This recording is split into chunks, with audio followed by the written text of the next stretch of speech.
બુલેટિનની શરૂઆત કરીએ તો ગુજરાતના રાજકારણના સૌથી મોટા સમાચાર। એક તરફ અનિરુદ્ધસિંહ દીપડા જેલ હવાલે તો નિખિલ ડોંગાને રાહત આપવામાં આવી છે। ગુસ્સી ટોક કેસમાં નિખિલ ડોંગાને ગુજરાત હાઈકોર્ટે રાહત આપી।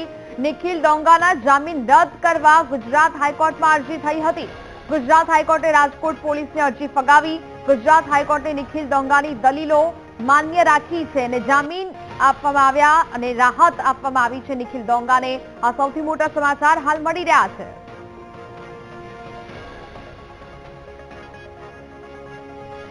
સંવાદદાતા ભાવેશ વધુ વિગતો સાથે જોડાયા છે। ભાવેશ, એક તરફ અનિરુદ્ધસિંહ દીપડા જેલ હવાલે થયા છે તો હવે સામે નિખિલ ડોંગાની રાહત મળી રહી છે, શું વધુ અપડેટ મળી રહ્યા છે હાલ?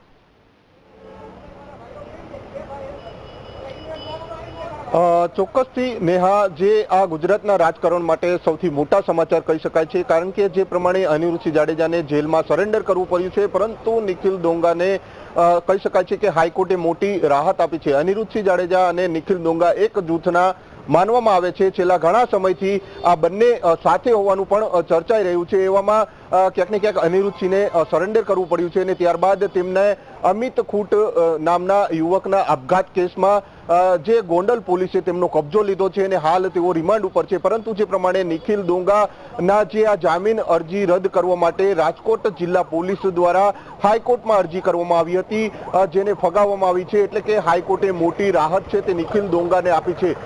જ્યારે હાલ નિખિલ ડોંગા છે તે જામીન ઉપર છે। ગુસ્સી ટોકનો જે ગુનો છે તે તેમની ઉપર નોંધાયો હતો અને ત્યારબાદથી જ તેઓ જામીન ઉપર હતા। એવામાં ક્યાંક ને ક્યાંક રાજકોટ જે ગ્રામ્ય પોલીસ છે તેમના દ્વારા આ નિખિલ ડોંગાના જામીન રદ કરાવવા માટે જે અરજી છે તે હાઈકોર્ટમાં કરવામાં આવી હતી, એટલે કે આ અરજીને લઈને સુનાવણી હાથ ધરવામાં આવી હતી, જેમાં નિખિલ ડોંગાના વકીલ દ્વારા જે દલીલો કરવામાં આવી હતી તે માન્ય રાખવામાં આવી છે અને નિખિલ ડોંગાને જામીન ઉપર યથાવત રાખવામાં આવશે, એટલે કે તેમને જેલમાં સરેન્ડર નહીં કરવું પડે। સૌથી મોટા સમાચાર કહી શકાય છે, કારણ કે અનિરુદ્ધસિંહ જાડેજા અને નિખિલ ડોંગા છે તે એક જૂથના માનવામાં આવે છે। જે જયરાજસિંહ જાડેજા એટલે કે પૂર્વ ધારાસભ્ય છે ગોંડલના, તેમના સામેનું જૂથ માનવામાં આવે છે। એવામાં નિખિલ ડોંગાને સૌથી મોટી રાહત મળી છે અને આ જે ગુજરાતના રાજકારણ માટે સૌથી મોટા સમાચાર કહી શકાય, કારણ કે છેલ્લા ઘણા સમયથી ગોંડલમાં જે પ્રકારે રાજકારણ ગરમાઈ રહ્યું છે, ગોંડલમાં જે પ્રમાણે કાયદો અને વ્યવસ્થાની સ્થિતિ સર્જાઈ છે તેને લઈને ક્યાંક ને ક્યાંક નિખિલ ડોંગા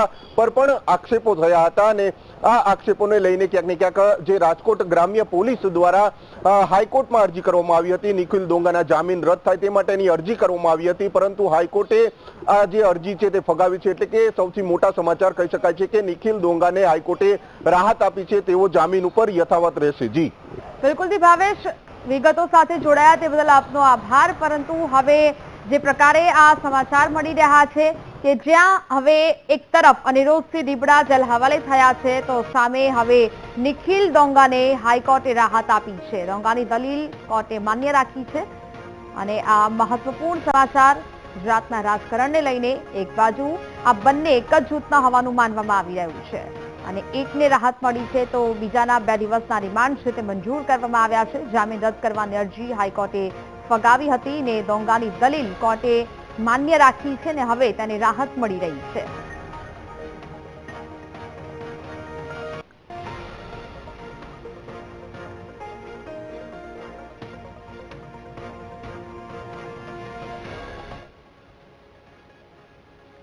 ગાંધીનગરની અંબાપુર કેનાલ પાસે થયેલી હત્યાના કેસમાં આરોપીનું પગેરું મળ્યું છે। પોલીસને ભૂતકાળના આરોપીની તપાસ કરતા મહત્વની કડી મળી છે।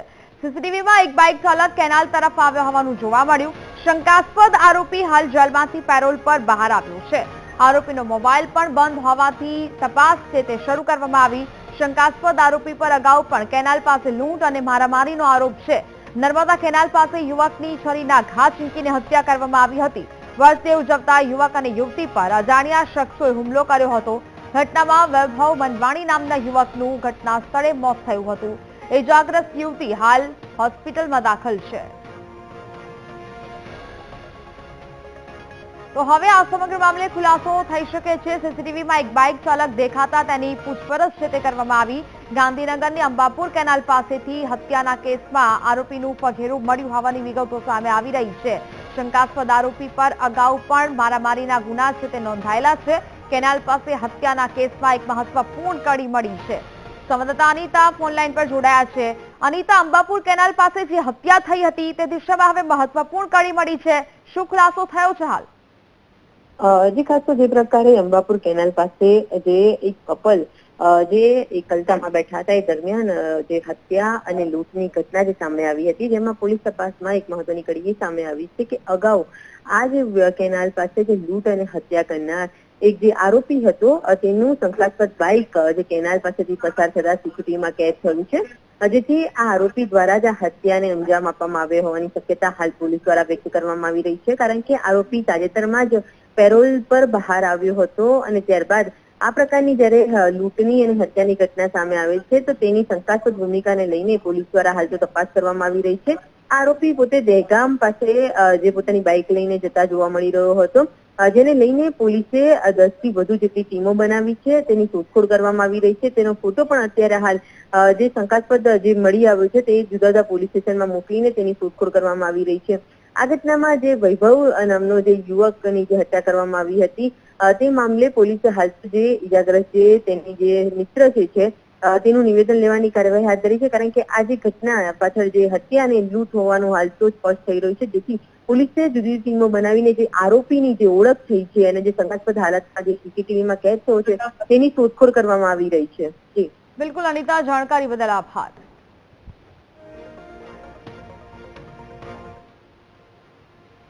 વડોદરાના ગોત્રીમાં ડોમિનોઝ પિઝામાં મારામારીની ઘટના સામે આવી। ગોત્રી એશિયા મોલ પાસે આવેલા ડોમિનોઝ પિઝામાં મારામારીની ઘટના સામે આવી છે।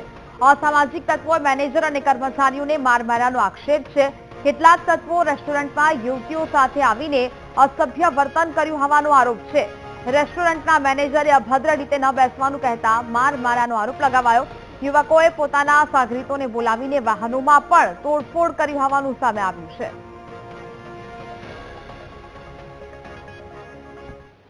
થયું હતી કે અહીં ફેમિલી રેસ્ટોરન્ટની અંદર એક કપલ આવ્યા હતા, કપલની અંદર કોળામાં બિહાડી ખવડાવતેલા, એટલે અમારા સ્ટાફમાંથી ના કીધું, બોલે ફેમિલી રેસ્ટોરન્ટ છે, આવી રીતના અહીં આગળ નહીં ચાલે, તો એ લોકોએ છોકરા બોલાવીને અહીં આગળ તોડફોડ કરીને છોકરા અમારા સ્ટાફને માર્યા છે। એટલે પણ સ્ટાફમાં હતા એ લોકો બહારના છોકરા હતા કે ખબર નહીં કોણ કોણ હતા, પણ એ લોકોએ અંદર માર્યા અહીં આગળ આવીને હાથચાલી કરી। 2 જણા હોસ્પિટલમાં છે, બાકી બધા પોલીસ સ્ટેશન ગયા છે। અમદાવાદના બાપુનગરમાં એક પોલીસ કર્મી લાંચ લેતા ઝડપાયો છે। પોલીસ કર્મી સહદેવ પલાણિયા લાંચ લેતા રંગે હાથ ઝડપાયો છે। લૂંટના કેસમાં પોલીસે એક રિક્ષા પણ જપ્ત કરી હતી, જે રિક્ષાને છોડાવવા માટે સહદેવ પલાણિયાએ લાંચ માંગી હતી, જે અંગે ફરિયાદ કરવામાં આવતા એસીબીએ છટકું ગોઠવીને ₹3000ની લાંચ લેતા પોલીસ કર્મીને રંગે હાથ ઝડપી લીધો છે।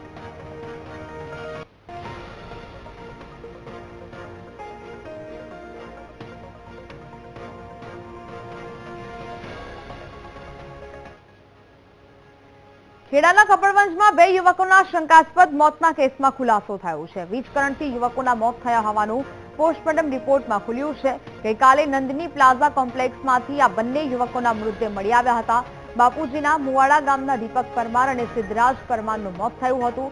પોસ્ટમોર્ટમમાં સિદ્ધરાજ પરમારના શરીર પર વીજ કરંટના નિશાન જોવા મળ્યા। ઇન્ટરનેટ કનેક્શનના કેબલ નાખવાનું કામ કરતા હતા યુવકો। બંને ઇન્ટરનેટમાં કામ કરવા માટે આવતા હતા, બપોરે જમવા માટે ન આવ્યા, એટલે પછી સોજે તપાસ કરી પોલીસ સ્ટેશને ગયા।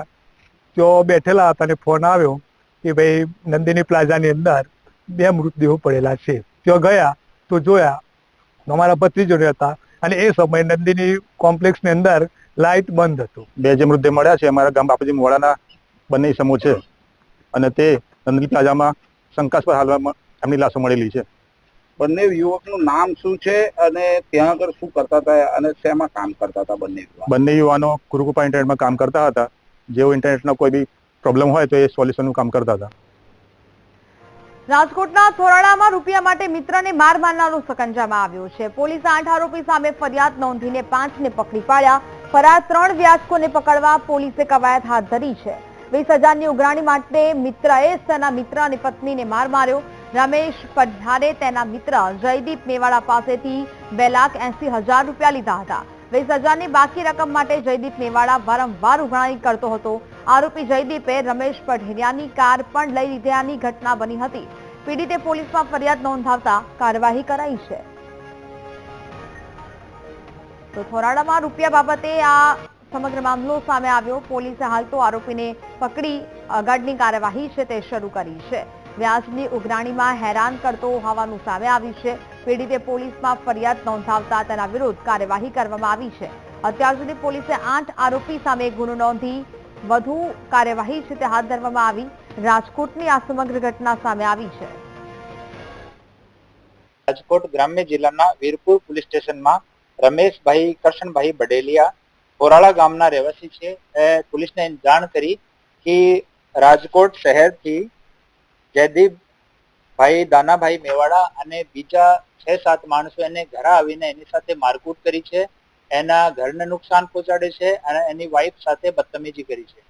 આ કોલ 112 ઉપર મળતા અમારી પીસીઆર અને લોકલ ડી સ્ટાફની ટીમ અને ગોંડલની ટીમ, એલસીબીની ટીમ, તમામ લોકો મળીને આરોપીઓને પકડી પાડ્યા.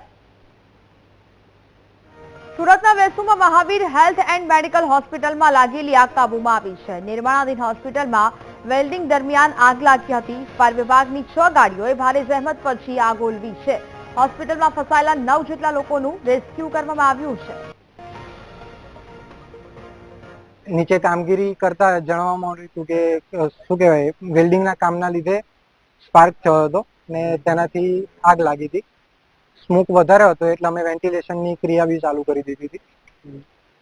કુલ કેટલી ગાડીઓ આવેલી? કુલ 7 થી 8 ગાડીઓ આવી હતી અમારી, અને તેમાં બ્રાન્ટો સ્કાયલિફ્ટ અને TTL થી મજૂરોને એ લોકો ફસાયા હતા, એમને સહી સલામત નીચે ઉતારવામાં આવ્યા.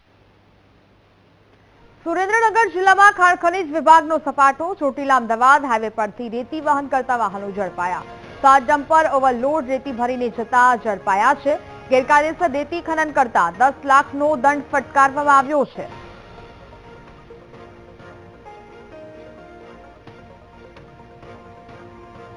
તો ફરી એક વખત રેતી ખનન કરતા વાહનો છે તે ઝડપાયા છે. ખાણ ખનીજ વિભાગે હાલ તો કાર્યવાહી કરી છે. 10 લાખનો દંડ ફટકારીને વાહનો પણ જપ્ત કરવામાં આવ્યા છે. 7 ડમ્પર ઓવરલોડ રેતી ભરીને જતા ઝડપાયા છે ને જેમના વિરુદ્ધ કાર્યવાહી કરવામાં આવી છે. સુરેન્દ્રનગર જિલ્લામાંથી અવારનવાર આ પ્રકારની ઘટનાઓ છે તે સામે આવી રહી છે. સંવાદદાતા સચિન ફોન લાઈન પર જોડાયા છે. સચિન, સુરેન્દ્રનગર જિલ્લામાં ખાણ ખનીજ વિભાગે કાર્યવાહી કરી છે, શું અપડેટ?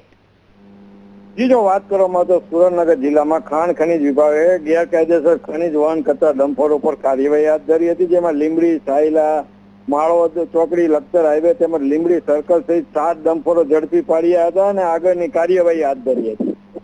બિલકુલ, જાણકારી બદલ આભાર.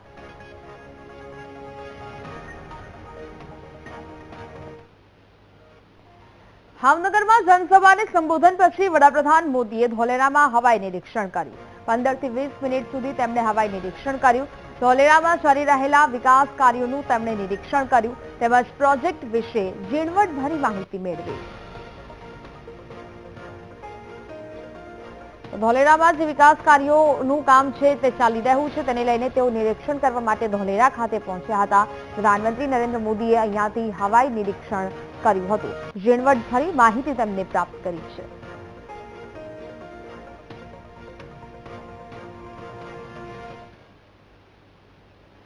ગુજરાતને દિવાળી પહેલા મળી અમૃત ભારત એક્સપ્રેસ ટ્રેનની ભેટ. કેન્દ્રીય રેલ મંત્રી અશ્વિની વૈષ્ણવે સુરત અને બ્રહ્મપુર એક્સપ્રેસ ટ્રેનની જાહેરાત કરી છે. સુરતના ઊંધનાથી ઓડિશાના બ્રહ્મપુર સુધીની સુવિધા સરળ અને સુલભ બનશે. પ્રધાનમંત્રી મોદી 27 સપ્ટેમ્બરે ઓડિશાથી લીલી ઝંડી બતાવી ટ્રેનને રવાના કરશે. અમૃત ભારત એક્સપ્રેસ ટ્રેન સસ્તી અને આરામદાયક મુસાફરીનો વિકલ્પ પૂરો પાડશે. આગામી દિવસોમાં રેલવે મંત્રાલય સત્તાવાર સમયપત્રક જાહેર કરશે.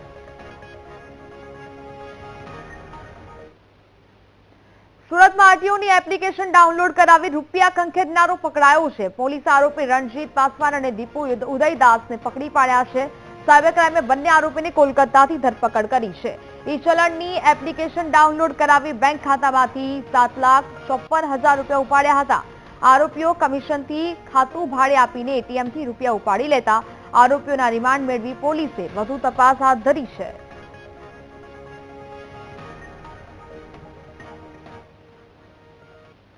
મંત્રીમંડળના વિસ્તરણ પહેલા અલ્પેશ ઠાકોરનું ગાંધીનગરમાં શક્તિ પ્રદર્શન. અલ્પેશ ઠાકોરની બેઠકમાં મોટી સંખ્યામાં લોકો હાજર રહ્યા.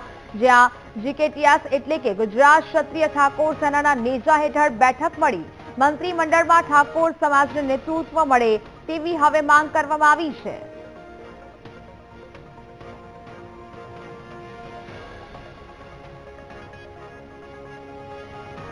રાજનીતિમાં કોઈ એવું કંઈ કહેતું હોય કે અમારે કંઈ નથી જોતું, તો સત્તા અને રાજનીતિમાં સરકાર જોડે અખૂટ પાવર છે, તો દરેક સમાજની પોતપોતાની અપેક્ષાઓ હોય છે કે અમારા સમાજને આ મળે, આ મળે, આ મળે.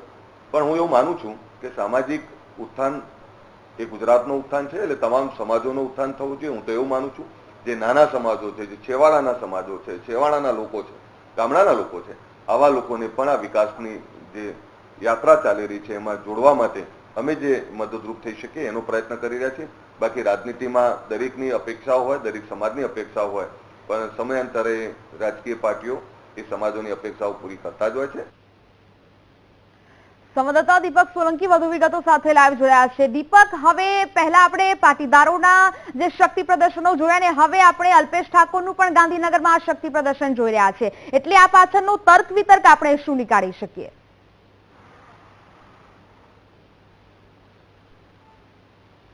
જે પ્રકારે ઘણા લાંબા સમયથી રાહ જોવાઈ રહી છે કે રાજકીય સમીકરણો બદલાશે અને તે વચ્ચે જ હવે અલ્પેશ ઠાકોર જે છે તેમના દ્વારા પણ શક્તિ પ્રદર્શન કરવામાં આવ્યું. પહેલા પાટીદારોએ કર્યું, ક્યાંક એ મંત્રીમંડળનું વિસ્તરણ થવાનું છે અને તેમના નેતાઓને તેની અંદર સ્થાન મળે તે માટે આ શક્તિ પ્રદર્શન થતું હોય છે. અને ગઈકાલે જે પ્રકારે અલ્પેશ ઠાકોરને તેના સમાજનું સમર્થન મળ્યું અને તેમની પણ ઈચ્છા છે કે તેમને ક્યાંક મંત્રીમંડળની અંદર સ્થાન મળી જાય. મહત્વની બાબત એ છે કે છેલ્લા ઘણા સમયથી એ રાજકીય સમીકરણ બદલાવા માટે થઈને જે ઉથલપાથલ જોવા મળી રહી છે, ક્યાંક એ જોવા મળી રહ્યું છે કે મંત્રીમંડળનું વિસ્તરણ થશે અને આ મંત્રીમંડળની અંદર દરેક સમાજના આગેવાનો હોય તેમને સ્થાન મળવું જોઈએ. અલ્પેશ ઠાકોર કે જે પહેલા ઠાકોર ક્ષત્રિય સેના જે છે તેના અધ્યક્ષ છે, અત્યારે હાલ પણ તેમના દ્વારા અનેક મીટિંગો કરવામાં આવી, પરંતુ તેમના દ્વારા જે ગઈકાલે આ મીટિંગ કરવામાં આવી તેને ઠાકોર સમાજનું જે સમર્થન છે તે પણ મળ્યું છે અને આ જ સમર્થનને લઈને તેમના દ્વારા મંત્રીમંડળનું જ્યારે વિસ્તરણ થાય તો તેમને પણ ક્યાંક ચોક્કસ કોઈ પદ મળે તે પ્રકારનું શક્તિ પ્રદર્શન જે છે તે કરવામાં આવ્યું છે. એટલે કે ક્યાંક હવે જે પ્રકારે ગુજરાતની રાજનીતિ જોવા મળતી હોય છે કે ક્યાંક જે મતદારો હોય છે, જે જ્ઞાતિ આધારિત સમીકરણ જોવા મળતું હોય છે, પાટીદારો ખૂબ જ મહત્વ ધરાવે છે, ત્યારે ક્ષત્રિય ઠાકોર જે છે તેમના દ્વારા પણ આ પ્રકારે ગઈકાલે જે સંમેલન કરવામાં આવ્યું તેમાં સૂચક તેમના દ્વારા કહેવામાં આવ્યું છે કે જે રાજકીય નેતાઓ હોય અને સમાજના નેતાઓ હોય તેમના દ્વારા પણ ક્યાંક એ તેમની ઈચ્છા હોય છે કે તેમને આ મંત્રીમંડળ કે કોઈ પણ સ્થાનિક સ્વરાજની ચૂંટણી આવતી હોય તો તેમના પ્રતિનિધિ હોય તેમને મહત્વ આપવું જોઈએ. એટલે કે આ પ્રકારની ગતિવિધિ મંત્રીમંડળના વિસ્તરણ પહેલા ચોક્કસપણે એ બતાવી રહ્યું છે કે અલ્પેશ ઠાકોર જે છે તેમને ક્યાંક આ પ્રકારે જે શક્તિ પ્રદર્શન કરવામાં આવ્યું અને હવે જે મંત્રીમંડળનું વિસ્તરણ થઈ રહ્યું છે તો તેમને પણ ત્યાં જે સ્થાન છે તે મળવું જોઈએ. નેહા, બિલકુલ દીપક, વિગતો સાથે જોડાયા તે બદલ આપનો આભાર. તો હવે આ સાથે છેલ્લા થોડા સમયથી પાટીદાર સમાજ પ્રેમ લગ્નની નોંધણીના કાયદામાં સુધારાની માંગ કરી રહ્યું છે. જો કે હવે લગ્ન નોંધણી કાયદામાં સુધારાની માંગને લઈને પાટીદાર સમાજ અડગ હોય તેવું લાગી રહ્યું છે, કારણ કે મહેસાણાના વિજાપુરમાં લગ્ન નોંધણીમાં સુધારા માટે પાટીદાર સમાજની ક્રાંતિ સભા છે તે યોજાઈ હતી, જેમાં સમાજના આગેવાનો સહિત મોટી સંખ્યામાં લોકો જોડાયા, જેમાં માતા પિતાની સંમતિ સાથે લગ્નની નોંધણી સહિતની માંગ કરવામાં આવી હતી. આ સભામાં એન્ટી રોમિયો સ્ક્વોડની પણ સ્થાપના કરાઈ હતી. તો સભામાં વરુણ પટેલે ડીસાના એક ગામમાં ખોટી રીતે લગ્ન નોંધણી થતી હોવાની વાત કરી હતી. 250 જેટલી લગ્ન નોંધણીમાં ગોલમાલ થયું હોવાનો તેમને દાવો કર્યો છે. તો મોટાભાગના એફિડેવિટમાં લગ્નનું સ્થળ અને લગ્ન કરાવનાર એક જ હોવાનો દાવો પણ કરવામાં આવ્યો છે.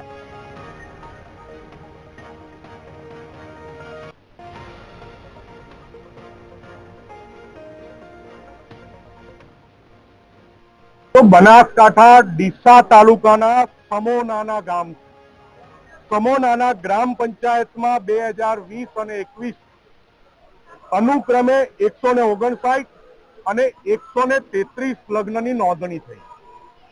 આજે ટોટલ લગ્નો જે રજીસ્ટર થયા છે એની એફિડેવિટમાં લગ્નનું સ્થળ એક જ છે, કોમન ભગવાનપુરા જોગમાયા માતાનું મંદિર. 250 કરતા વધારે લગ્નમાં એક જ સ્થળ બતાવવામાં આવ્યું છે, ભગવાનપુરા જોગમાયા માતા મંદિર. બીજી મહત્વની વાત, આ 250 કરતા પણ વધારે લગ્નોમાં તમામે તમામ સાક્ષી એક જ, 250 કરતા વધારે લગ્નના તમામ સાક્ષી કોમન, લગ્નનું સ્થળ કોમન અને મોટા ભાગની દીકરીઓ એવી છે કે જે 18 વર્ષને 4 દિવસ, 18 વર્ષને 10 દિવસ, 18 વર્ષને 5 મહિના, તમામ દીકરીઓની ઉંમર 18 થી 22 સુધી. એ જે લગ્ન કરાયા એ લગ્નમાં જે ગોરભા બતાયા, જે ગોરભાની હાજરી બતાવી છે, એ ગોરભાનું નામ છે પાલનપુરમાં રહેતા મુકેશભાઈ શાસ્ત્રી. એક જ બ્રાહ્મણ બતાવવામાં આવ્યા તમામ લગ્નોમાં. મા બાપે સમજી લેવું પડે કે દીકરીને પૂછવું પડે કે દીકરા ક્યાં ગયા છો, અને ગામમાં જો ક્યાંક ચર્ચા થતી હોય ગામનો કોઈ વ્યક્તિ એમ ઘરે આવી કહે કે તમારો દીકરો તો અહીં કોઈ દીકરી સાથે ફરતો હતો, તો તેના પર ગરમ થઈ જાય કે મારા દીકરી તમે અપમાન કરો છો. મિત્રો, આ રીતે આપણે કરીશું ને તો આ પ્રશ્નનો નિકાલ નહીં આવે.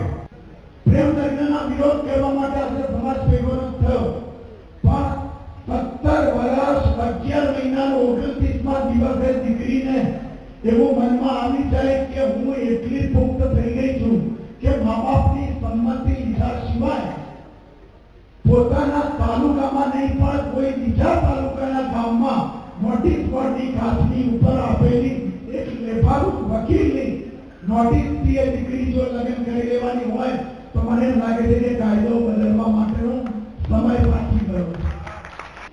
એક સજ્જન મેરેજ ચાલે છે કે જેમાં દીકરો દીકરી પોતાનું આધાર કાર્ડ રજૂ કરે અને લગ્ન કરી જાય. અમે એમાં સુધારો માંગીએ. સમાજ વ્યવસ્થા જે ગણવાયેલી છે, સમાજ વ્યવસ્થામાં ક્યાંય પણ ડિસ્ટર્બ ના થવું જોઈએ. જે રેગ્યુલર લગ્નો કરે છે એને કોઈ પણ જાતની અડચણ ના આવે એવી રીતે સમાજ સરકાર પાસે કાયદાનું ડ્રાફ્ટિંગ કર્યું છે. બીજી વાત એ છે કે દીકરીના લગ્નની નોંધણી એના ગામમાં જ થવી જોઈએ, અને કોઈ પણ તલાટી હોય, કોઈ પણ વકીલ હોય, એ એવી હિંમત ના કરવો જોઈએ કે ડુપ્લિકેટ કાગળો કરે, એની સામે પણ કાયદાની પ્રોસિજર થવી જોઈએ. Welcome back. તો નવરાત્રીના તહેવાર આડે હવે માત્ર એક દિવસ બાકી છે, ત્યારે કચ્છમાં આવેલા પ્રસિદ્ધ યાત્રાધામ માતાના મઢ મંદિરે અત્યારથી જ ભક્તોનો ધસારો જોવા મળ્યો છે. નવરાત્રીના તહેવારમાં આશાપુરા માતાનું મંદિરને દર્શન માટે રાજ્યભરમાંથી ભક્તો આવતા હોય છે. નવરાત્રી પહેલા જ માતાના મઢ મંદિરે શણગાર કરવામાં આવ્યો છે. રંગબેરંગી રોશનીથી મંદિર ઝગમગી ઉઠ્યું છે. મંદિર તંત્રએ તહેવારની ઉજવણી માટે તમામ વ્યવસ્થાઓ સંપન્ન કરી છે. ઉપરાંત માતાના મઢ ગ્રામ પંચાયત દ્વારા ધંધાર્થીઓ માટેના પ્લોટની ફાળવણીનું કાર્ય પણ શરૂ કરાયું છે. આ વ્યવસ્થા નવરાત્રી દરમિયાન વેપારીઓને સુવિધા પૂરી પાડશે.